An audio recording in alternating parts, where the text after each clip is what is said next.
işten çıktı yorgun ama hevesli. Bavul bir yanda, ben bir yanda şimdi. Yola düşerken tek plan belli. Gülmek, gezmek, çekmek bizce keyifli.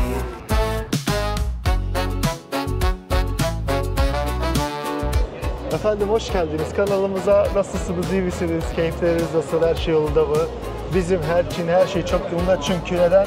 Amsterdam'a geldik. Şahsi olarak 27. ülkeme hoş geldiniz. Dam Meydanı'ndan başlıyoruz. Amsterdam'ın kalbi burası. Amsterdam buradan büyümüş, buradan gelişmiş. Neden böyle söylüyorum? Çünkü dam baraj anlamına geliyor. Ve burada zaten 13. yüzyılda bir baraj kurulmuş. Ve bu barajın üstünde pazarlar kurularak şehir büyümüş ve bu hale gelmiş. Kraliyet Sarayı kurulmuş. Nieuwe Kerk denilen kilise kurulmuş. Bu kilise şu an aktif değil. Sadece resmi törenlerde kullanılıyor. Hemen burada da bir anıt görüyorsunuz. Bu anıtta 2. Dünya Savaşı'ndaki kurbanlar için bir anıt olarak buraya dikilmiş. Gördüğünüz gibi büyük bir Madame Tussauds müzesi var. Bizim çok ilgimizi çekmiyor. O yüzden girmiyoruz genelde ama çok popüler bir müze bildiğiniz gibi ve birçok insanın girip görmek istediği, ünlülerle fotoğraf çekilmek istediği bir yer. Aklınızda olsun, hemen meydanda büyük bir Madame Tussauds müzesi var. Ayağını izle. Ne işin var bir anda geldin dibime? Ya sen niye arka arkaya gidiyorsun? Arkamda Madame Tussauds'u gösteriyordum. Göster, niye arka arkaya yürüyorsun? Bu meydan birçok propagandanın yapıldığı bir meydan aynı zamanda. Protestolar ve birçok propaganda da bu meydanda insanlarla buluşuyor. Burada bakın Filistin. Burada God loves you diye bir vaat veren bir yüksek papaz var.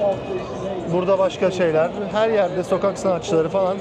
Burada görebileceğiniz şeylerden birkaç tanesi. Ve tabii görebileceğiniz gibi her yer bisiklet. Bu bisikletler bu arada az. Hani şu an gösterdiklerim. Bazı yerlerde bunun 2-3 katı kalabalık ve yoğunlukta bisikletler var. Zaten birçok videoda da gördüğünüz katlı bisiklet otoparkları da var burada. Aklınızda olsun. Bisiklet kiralamak da çok pahalı değil sanırım. Biz kiralamayı düşündük ama sonra vazgeçtik. Yürümek de gayet keyifli. Ve böyle. Evet, sıradaki durağımız Albert Kuipmarkt'a geldik. Burası bildiğiniz bir pazar, açık hava pazarı. Burada sokak lezzetleri var, meyveler, sebzeler, taze meyveler var. Ve aynı zamanda Hollanda'da meşhur olmuş waffle'ı var. Onun olduğu bir pazar burası. Stroopwafel. Stroopwafel, aynen. Haftanın 6 günü açık, cumartesine kadar. Yani gelmek istiyorsanız cumartesine kadar vaktiniz var. Pazar günü gelemezsiniz. Şimdi buraya gezdiriyoruz ama asıl yemekleri yemek videosuna saklıyoruz. Orada tekrar görüşmek üzere. Şimdi burayı kısaca gösterelim. Sonra sizi yemek videosunda tekrar buluşalım. Hadi bye bye.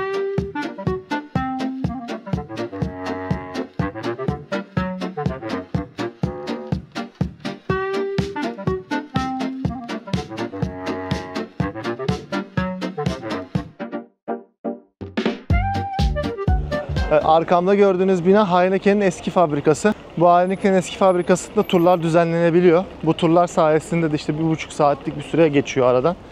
Ve içeride hem biranın üretim süreci hem de size tadım yaptırıyorlar. Girmek çok isterdim ama vaktimiz kısıtlı. Hafta sonu için geldik ve 1,5 saatimizi burada harcamak istemedik açıkçası. Bir dahaki sefere geldiğimizde mutlaka deneriz. Ama buraya gelip görmek isteyip biraları seviyorsanız mutlaka görmeniz gereken, denemeniz gereken bir yer aklınızda olsun. Devam ediyoruz.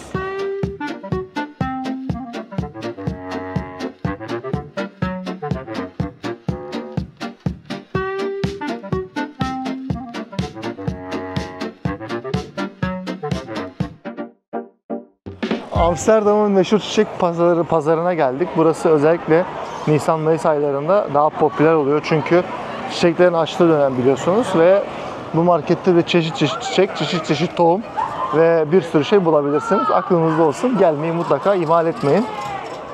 Mevsim dışında da olsanız buraya uğramayı tercih edebilirsiniz. Bence burada her dönem bir şeyler satılıyor olabilir. Marketin diğer ucuna geldik ve anladığımuz izlenimlere göre bir tık yanlış bilgilendirilmiş olabiliriz. Tabii ki çiçek de satılıyor. Tabii ki güzel renkler de var ama daha çok çoğunlukla ve yoğunlukla hazır tohumların satıldığı bir pazar burası. Aklınızda olsun. Çeşit çiçeğin tohumunu alıp bahçenize ekip yetiştirebilirsiniz diyorum. Biz yanlış zamanda gelmişiz. Yanlış zamanda mı gelmişiz? Ha, evet çıktı. Artık ekim zamanları geldiği için tohum yoğunluklu bir dönemdeyiz şu an sanırım. Ziraatçı değilim. Kusura bakmayın. Ne kadar da bilmiyoruz. Öyle.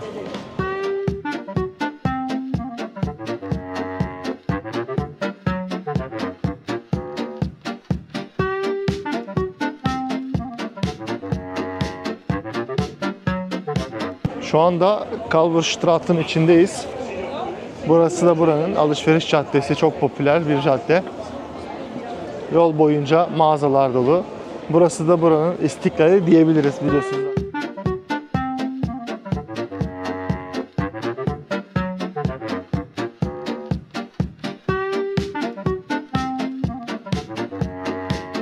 Lego Store'da böyle şeyler yaptık. Mini figür faktörü diye. Kendimizi yapmaya çalıştık. Öyle söyleyelim. Ama ne kadar mahvedebilirsen etti. Mavi tişört yapmış bana. Ya başka renk yoktu. Ya beyaz Adam gibi yapsana, ya. ben beyaz ya da siyah Ama giyiyorum.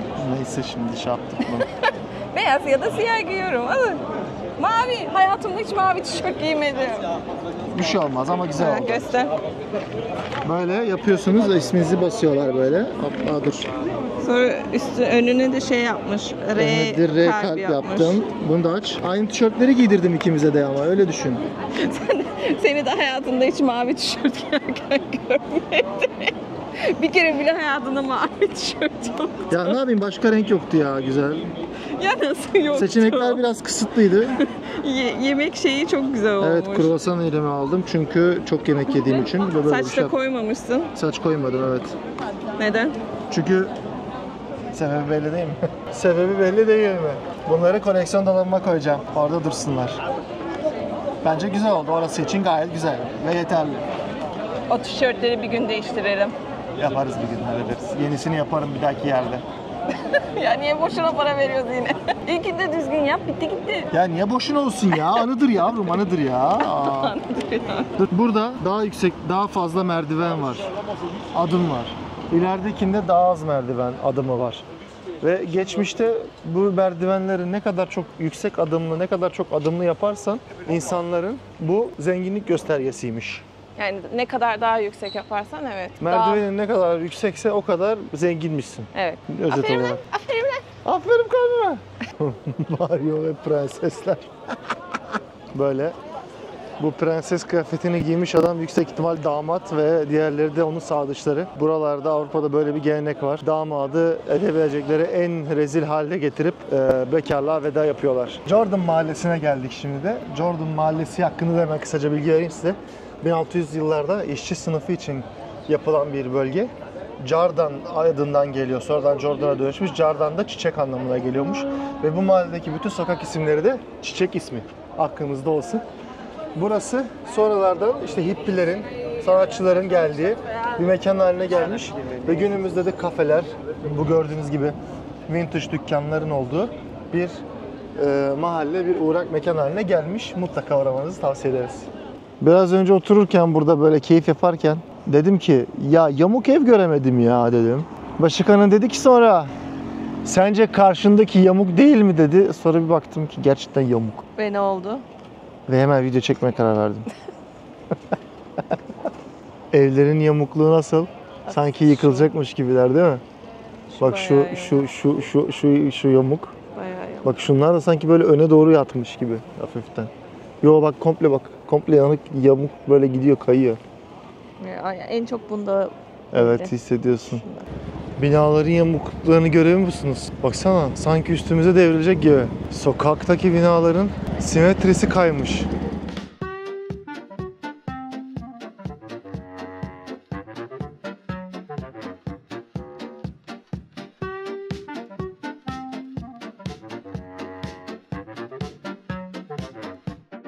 Bot turuna puanım ne diyeyim? her şey puanlıyor muyuz? Puanlamak son dönemde çok popüler oldu. Yok ya. Güzeldi. Güzeldi. Yapılması gereken bir şey Bu buraya. tarz farklı botlar var. Aklınızda olsun. Bu içkiliydi. Yemeklisi var. Burgerlisi var, burgerlisi pizzalı. var, pizzalısı var. Bazı illegal etkinlikli olanları var. Böyle içtiğiniz şeyler var. Hangisini yapmak isterseniz size kalmış. Biz içkiliyi tercih ettik. Şimdi yolumuz İçkiliyi tercih etmedik. onu seçtik. İçkisiz seçtik ama Ben içtim. içeriden aldın. İçeriden aldım. Ve şimdi Chinatown. Sırada Chinatown var. Hadi gidelim. Oraya gidiyoruz. Haydi bakalım. Hadi gidelim. Şu an Chinatown bölgesine geldik. Her ülkede ve her şehirde olan Chinatown. Ama o kadar abartılı değil bence burası. Burası evet. Yani Sadece Chinatown değil. Japon restoranı da var içeride. Kore restoranı da var. evet. Yemek videomda izleyeceksiniz. Burada bir Kore restoranına geldik. O da oradaki videoda artık izlersiniz. O da buradaydı. Böyle bir yer. Ama o kadar abartılı süslü değil bence. Evet evet burası ufak. Yani öbür Chinatown'dakiler gibi değil. Bir tek bu tapınak var burada bir tane. İçeride video çekmek yasak. Video çekemediğimiz yerlerle çok ilgileniyoruz. Ama çok güzel Kore restoranı var burada. Öbür videoda görebilirsiniz. Mutlaka artık onun da öbür videonun konusu. Bu da Chinatown'larda olmuyormuş. Hep bunları dışarıda gösteriyorlar. Ya, O kadar küçük bir yaklaşmana bile Chinatown. şaşırdım. Neden? Ha? Niye? Sen normalde böyle şeyleri çok çekmeyi, yaklaşmayı sevmezsin. Evet sevmedim zaten. İğrenç gözüküyor. Aa, Ya iğrenç gözüküyor demeyeyim de nimet sonuçta ama çok hoş gözükmüyordu. çok mu hoş gözükmüyordu? Ya, çok küçük bir Chinatown. Bu nasıl bir Chinatown? Çok ufak. Buradan da gidilince o Red Light District'e doğru gidiliyor. Zaten bu yolda da onlardan bol bol gözüküyor. Bilen zaten bilir. Onun için açıklamayacağız. Çocuklar izliyor. Chinatown da çok küçük bir yer. Böyle bir yerdi. Kanal turundan sonra Evet. 1 dakika, 2 dakika yürüyerek Evet. şuna şey yap. Gerçek kadın sandım. Diyorum niye gülümsüyor kadın bana böyle? Ha burada bak bir de mesela bak bu kadının elinde de var. Böyle bir balık yemeği de var buraya ait Evet, bir şey. böyle üstüne soğan koyuyorlar. Çiğ yiyorsun. Ve bu çok bizim damak tadımıza uygun bir şey olmadığını düşündüğümüz için yemedik. Yemek videosunda da yok, burada da yok. Kusura bakmayın. 2 geldi. Ajax attı. Şampiyonluk geliyor. Bari Ajax'ın şampiyonluğuna sevinelim. Tuttum bir takım mı ki o? Yok değil. Ondan sonra dediğimiz gibi kayak bot turunu yaptınız. 2 dakika yürüdünüz ve buraya geldiniz. Aklınızda olsun mutlaka. Buralara da gelin tabii ki de. Ama Amsterdam'da fark ettiğimiz güzel şeylerden bir tanesi, bana odaklandı yine. Amsterdam'da fark ettiğimiz güzel şeylerden bir tanesi, böyle sokaklarda yürüyorsun ve hep bir şeyler bulabiliyorsun. Hep bir şeyler var, hep bir şeyler var. Evet. Anime store'lar falan da vardı 2-3 Onun tane için ilgilisine. Bir tane Funko Pop store vardı burada ama çok pahalıydı, alamadım. Benim ilgi alanım değil. Çok pahalıydı. Eğer Funko Pop koleksiyonumu çekmemi isterseniz yorumlarda buluşalım. Tamam, öyle bir koleksiyonun yok. Var ya, gayet iyi bir koleksiyonum var. Ufak bir koleksiyon ama bence başlangıç için gayet iyi bir Bu koleksiyonum videonun var. sonuna koy. Ha? Bu videonun sonuna koy. Bu videonun sonuna koyayım mı? Evet. Bu videonun sonuna koyma. Eğer isterseniz sizin için bu koleksiyonumu short çekebilirim. Yorumlara yazın, ben de ona göre bakayım. Yorum yazın, etkileşme olsun. Amsterdam turumuzun burada sonuna geldik. Biz artık buradan yavaş yavaş uçağa geçeceğiz. Daha video yani yemek videosu daha bitmedi. Birkaç yere daha gideceğiz yemek videosunda. Vallahi sadece bir tane alıyoruz her yerden. Buna kalsa her yerden 2 tane alacağız. Ama yedik, bol bol yedik. Her şeyden tadına bak. Orası ayrı videonun konusu, o zaten ayrı video. Vallahi sadece bir tane her yerden bir tane söyledik. Bu Neredeyse. Amsterdam turumuzun sonuna geldik. Umarım videoyu beğenmişsinizdir. Videoyu tam kapatmadan önce son bir şey daha söylemek istiyorum. Ulaşımımızı biz Apple Pay ile yaptık. Apple Pay ile kredi kartlarımızla ödedik. Ama kendi kredi kartlarınız da yurt dışına açıksa temaslı ödeme şeklinde burada gelip ulaşımı Metrolarda. sağlayabilirsiniz. Metro ve tramvaylarda. Evet. Direkt kredi kartını okutup alabiliyorsunuz. Ekstra bir bilet almanıza gerek yok. Ya da bisiklet kiralayabiliyorsunuz. Bisiklet kiralamak Biz da onu yapmak seçenekler istedik arasında. ama Vakit yürüyerek olmadı. daha böyle keyifli oluyor. Her yere ulaşabiliyorsun, bakabiliyorsun. Zaman yetseydi yarın yapardık. Ve son olarak şunu söylemek istiyorum. Ekstra eğer 3 günlük 4 günlük geliyorsanız öyle biletler de alabilirsiniz. Hangisi bütçenize daha uygunsa oradan artık kafanıza göre hareket edersiniz. Gelecek videolarda görüşmek üzere. Videoyu beğenmeyi, paylaşmayı ve aşağıda yorumlarda buluşmayı ihmal etmeyelim. Siz Amsterdam'ı nasıl buldunuz? Güzel mi, değil mi? Benim gözümden nasıldı? Yorumlarınızı bekliyorum. Görüşmek üzere. Hadi. Bye.